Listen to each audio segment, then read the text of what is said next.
Hi everyone, in this video we're going to look at how to use this drill press to put the two big holes on top of your tic-tac-toe board. First we need to know which side are we going to be drilling in. So the side that has your grooves and your holes has roughly straight lines on it. We call that grain lines, and if I flip it over, generally you're going to see that the grain lines run in a straight line. For the most part, there's some variation in there, but for the most part, straight line. It's fairly smooth. Over here, if I turn my pieces, this is known as the side or the edge grain. Side grain has straight lines as well for the most part.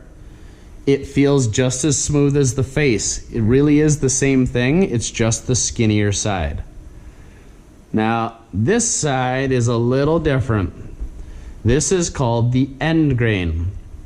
The end grain has what you can see called growth rings, age rings, or annual rings.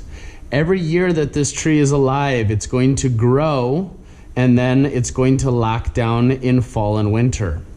Spring and summer bring it lots of rain and sunlight, and it grows and then it locks down.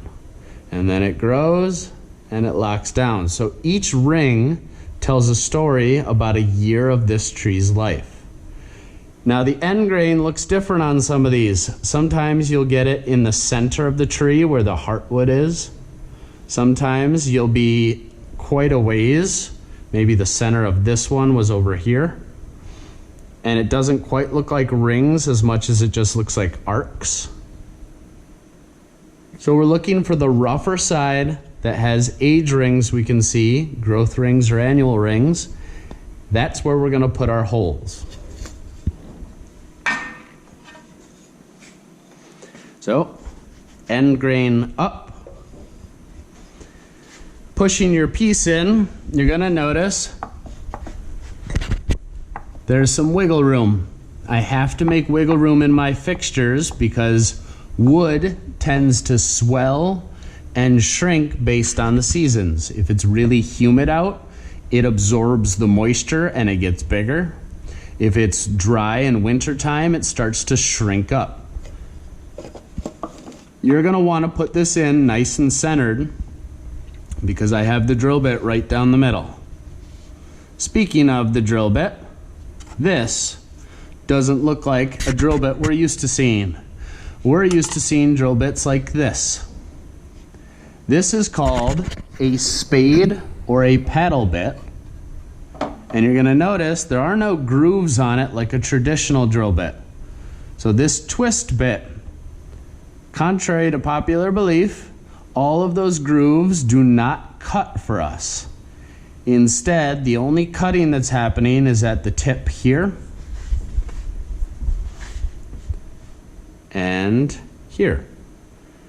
The grooves are called flutes. The fluting is supposed to pull the sawdust out and get it out of the hole as we drill.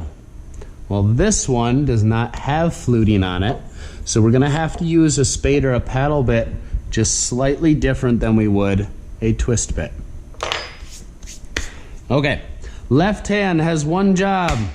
Left hand needs to hold the piece of wood right here. You're not capping. You're not off to the side, you're holding the piece of wood. Right hand is gonna turn this on. Right hand is gonna grab the handle. We're gonna bring it down until it touches. As you can see, right here, I just got to where it was touching. When you're using this drill press, there are three words I want you to remember. Touch, drive, off. You are going to touch the wood. You are going to drive it with some force into the wood, and then we're just going to come off just a little bit to give that a chance to fling the sawdust out of there, and then we repeat. Touch, drive, off. Not out. You don't have to come all the way out. Touch, drive, off. Touch, drive, off. I'd like to show you without the piece in there. It would be touch, drive, off. Touch it, drive it, off. Putting my piece of wood back in here, I'm going to go through those steps. Touch it, drive it, off just a little. Touch it, drive it, off just a little. Touch it, drive it, off. Touch it, drive it, off. If you need to get to a new handle, put your forearm up to grab onto the next handle. Touch it, drive it, off. Touch it, drive it, off. Touch, drive, off. Touch, drive, off. Touch, drive. And my handle has finally stopped moving. So I'm going to bring this all the way out. And I'm going to shut it off. You notice my left hand hasn't moved. I'm going to take my push stick to poke this free. This handle was set up to go all the way until it stops on its own. There's a lot of sawdust that's sitting in here right now, so we're going to dump that behind there. And then we're going to do a quick test. Do you come down pretty close to that line? I want you to make sure you are close to the line like this. You do not want to bring this in and have it bottom out here. That means that you didn't drill deep enough. The hole may only be about this far down, and you're not going to be able to fit 5 marbles in here. So test, drop it in, make sure you are close to that line. See how much here? Then I would take this. There's a bunch of sawdust built up in here that's going to get in our way. I'm going to push the sawdust out of the way. I'm going to pull the sawdust out of the way. Push. Pull.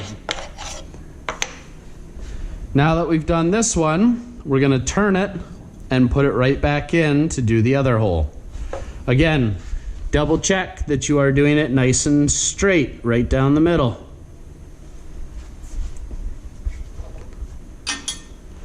Hand, left hand holding the piece. Right hand turns it on.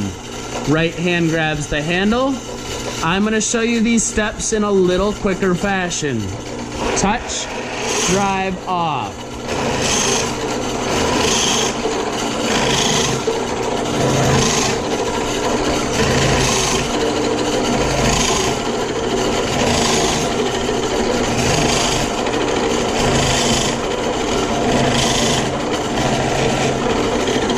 All the way out, shut it off, left hand hasn't moved, poke it free. Dump the sawdust and test to make sure you are close to that line. The biggest error you guys can have while doing this is to skip the touch step. I get a lot of people that touch it and then they try to lift and slam it in there. If you try and slam this drill bit into the piece of wood, there's a chance that the wood pops free and breaks apart. When we touch it, we don't lift and slam. We touch and we give it some oofta and you drive it in.